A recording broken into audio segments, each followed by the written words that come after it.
अगले पार्ट के एंड में हमने देखा था जैसू संगजी से पूछता है कि क्या उसके दिल में सच में उसके लिए कोई फीलिंग्स नहीं है। ये सुनकर संगजी अपने आप को कंट्रोल करते हुए कहती है कि उसे उसके लिए थोड़ी सी फीलिंग्स है। तभी जैसू ओके क्या कर चुप हो जाता है। ये रिएक्शन देखकर संगजी पूछती है कि उससे कुछ अजीब नहीं लगा कि उसके दिल में फीलिंग्स होते हुए भी उसने अभी तक उसे हाँ क्यों नहीं कहा। जैसू कहता है कि वो समझ सकता है कि वो उसे उतना लाइक नहीं करती है। उसके बाद संगजी कहती है कि अगर उसने कभी भी उसे हाँ नहीं कहा तो क्या होगा। जैसू कहता है कि वो इसी तरह से उसे इम्प्रेस करने की कोशिश करता रहेगा जब तक वो मान नहीं जाती है, क्योंकि उसे पता है उसके लाइफ में एक लौता बॉयफ्रेंड होने वाला है। ये सुनकर संगजी तो साइलेंट होकर ब्लश करने लग जाती है। उसके बाद वो दोनों रेस्टोरेंट पहुंच जाते हैं और वहाँ के सारे स्टाफ जैसू को बर्थडे विश करते हैं। ये सब कुछ खास संगजी ने जैसू का बर्थडे मनाने के लिए तैयारी किया था। ये सब कुछ देखकर जैसू बहुत ही ज्यादा खुश हो जाता है। फिर संगजी जैसू को टेबल के पास छोड़कर किचन में चली जाती है, क्योंकि वो जैसू के लिए खास अपने हाथों से नूडल बनाना चाहती थी। थोड़ी देर में जैसू भी छुपते हुए वहाँ पर आ जाता है और संगजी तो अपने मॉम की दिखाई हुई रेसिपी देखकर नूडल्स बना रही थी, जो जैसू उसके पीछे से देखकर स्माइल कर रहा था। संगजी उसे देखती है और उसे यहाँ से बाहर जाने के लिए कहती है, क्योंकि यहाँ वो खुद अपने हाथों से नूडल्स बनाना चाहती थी। काफी कुछ गड़बड़ करने के बाद वो नूडल्स बनाकर लाती है, जो थोड़ा सा खराब बना था, लेकिन फिर भी जैसू खा लेता है, क्योंकि संगजी ने पहली बार उसके हाथों से उसके लिए कुछ बनाया था। संगजी तो उसे नूडल्स खाने से मना कर रही थी, लेकिन जैसू अकेला ही नूडल्स खा लेता है और कहता है कि ये बहुत ही अच्छा था। उसके बाद संगजी उसे कैंडल ग्लो करने का बताकर विश मांगने को कहती है। फिर जैसू विश मांगता है। संगजी उसे उसके विश के बारे में पूछती है। तभी जैसू कहता है कि उसने जो विश किया है वो उसे पता है। तभी संगजी उनके साथ के मोमेंट्स को याद करने लगती है और कहती है कि ये उसे पता है और उसका जवाब उसके लिए हाँ है। ये सुनकर जैसू बहुत ही खुश होता है और कहता है कि क्या इसका मतलब उसने उसके गर्लफ्रेंड बनने के लिए हाँ कहा। संगजी कहती है कि हाँ, अब से वो उसके फ्यूचर में आने वाले हर बर्थडे में उसके साथ रहना चाहती है। ये सुनकर जैसू बहुत ही ज्यादा इमोशनल और खुश होता है। उसके बाद वो उसे किस कर लेता है। उसके बाद वो उसे कहता है कि उसे पता नहीं है कि इस मोमेंट पर क्या करते हैं, क्योंकि ये उसका भी रिलेशनशिप का फर्स्ट टाइम है और ये पहली बारी है जब वो किसी को बहुत ही ज्यादा लाइक करता है। इसीलिए वो उसे कहता है कि उसके दिमाग में ब्रेकअप का ख्याल कभी नहीं आना चाहिए। ये सुनकर संगजी स्माइल करती है। उसके बाद वो दोनों सी साइड पर बैठकर एक दूसरे को देखकर बस ब्लश किए जा रहे थे, क्योंकि उन्हें बिलीव नहीं हो रहा था कि दोनों अभी रिलेशनशिप में है। फिर जैसू उसे बताता है कि उसका अपना कोई घर नहीं है, उसके पास बस एक कार है और कुछ सेविंग किए हुए पैसे। उसके बाद वो उसे अपनी फैमिली के बारे में बताता है कि उसकी मॉम अब नहीं रही और उसके डैड कोमा में है, जिन्होंने एक बार ड्रिंक और ड्राइव के चक्कर में किसी की जान ले ली थी और उन्होंने उस फैमिली का कॉम्पनसेशन भी कर दिया है। उसके बाद जैसू उसे पूछता है कि उसने ये सब कहकर अनकंफर्टेबल तो नहीं कर दिया। संगजी कहती है कि नहीं, उसे तो इस बात की फिक्र है कि वो इन सब बातों को याद करके सेट ना रहे। जैसू कहता है कि वो सेट नहीं है, वो तो बस थोड़ा सा नर्वस है कि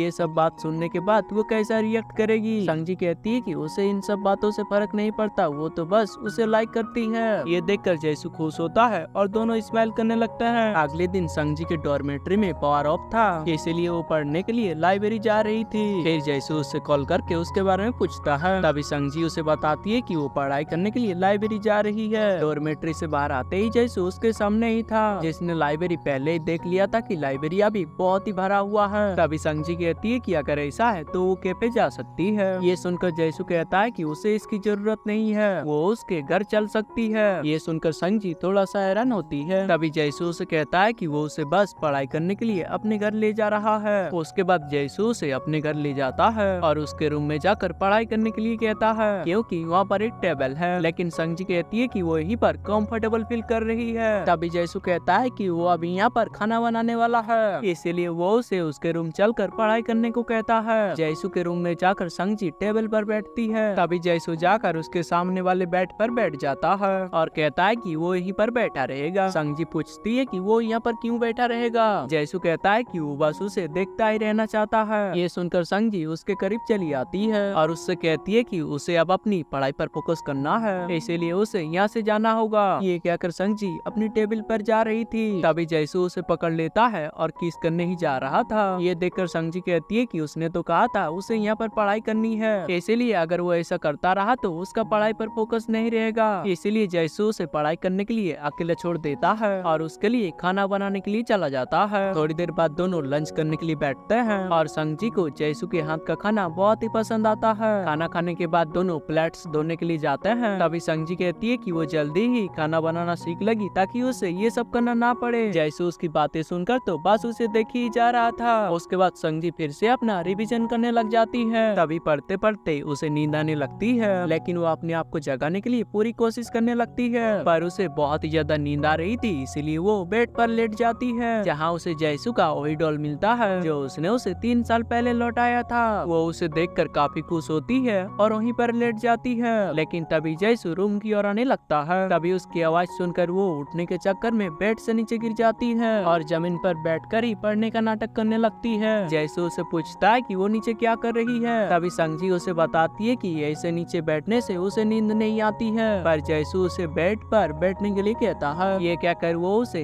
बेड पर गिरा देता है। संगजी बहुत ही ज्यादा नर्वस हो गई थी। जैसू उससे किस करने ही जा रहा था, लेकिन संगजी उसे साइड करके उठ जाती है क्योंकि वो बहुत ही ज्यादा नर्वस हो गई थी। उसके बाद वो उससे पूछता है कि वो नीचे क्या कर रही थी। तभी संगजी बताती है कि उसे नींद आ रही थी। ये सुनकर जैसू उसे बेड पर थोड़ी देर सो जाने के लिए कहता है और वहाँ से जाने लगता है। तभी संगजी उसका हाथ पकड़कर कहती है कि ऐसी बात नहीं है कि वो उसे लाइक नहीं करती है, वो तो बस उसके करीब आ जाने से थोड़ा सा नर्वस हो जाती है। और यहीं पर हमारा एपिसोड एंड होता है। तो आपको जैसू और संगजी की केमिस्ट्री कैसी लग रही है हमें कमेंट में जरूर बताना। तो चलिए बहुत जल्द मिलते हैं नेक्स्ट एपिसोड में।